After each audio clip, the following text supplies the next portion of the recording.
Good morning. My name is Ben Somora, and I'm currently a junior at Valley Christian High School. I would not be standing here at this very moment if I had an easy childhood. When I was 8 years old, my mom and dad sat me and my 6-year-old brother down and told me my father was diagnosed with stage 4 colon cancer. The next 9 months, my father ferociously battled this disease, and he was even starting to get better. My parents then decided to try an alternative form of chemotherapy that the doctor said may rid my family of this disease for good. The following weeks of treatment and the hope it brought is something I still think about to this day. I remember so clearly telling my little brother we were going to be okay, but not long after, that feeling of hope was shattered for me. On the evening of October 21st, 2011, my parents called Cooper and I into the living room, and immediately I knew. The cancer had spread from his colon to his liver and his heart. The new chemotherapy had essentially failed. I will never forget the words my dad said to us that day, and I'll never forget how truly defeated he sounded when he said the words, "Boys, Daddy is going to die." My father died 1 week later on October 28th, 2011, at just 38 years old.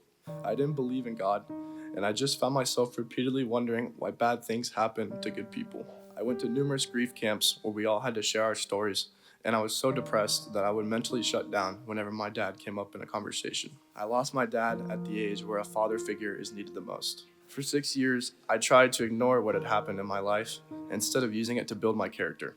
I kept my grades up, but I was still stuck in a permanent state of anger, and it culminated with 2 suspensions within my first quarter of public high school. My mom had me transfer from Hamilton High School at semester, and after applying to 5 different high schools, no one would take a chance on me. No school besides Valley Christian.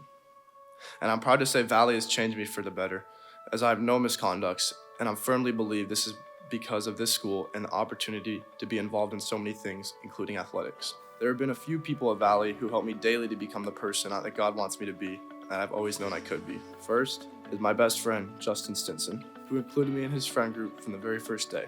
Second is Mr. Scott Timmer. He introduced me to Christ, and I've never formally credited him with doing so, but I'm here today to give thanks to him for changing my life. Third is Coach Peterson, who invited me to play football my sophomore year and motivates me every day in the weight room. And lastly is Coach Sumberg.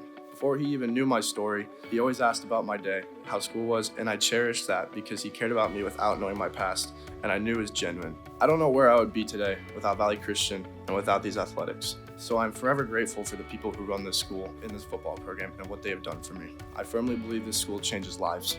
After my father's death, my mom started a foundation in honor of my dad called the Andrew J. Somora Foundation to help families who are going through what we did and to help others going through it. I love you, Dad, and thank you for giving me the strength to be the leader and the man that you and that God wanted me to be. Thank you.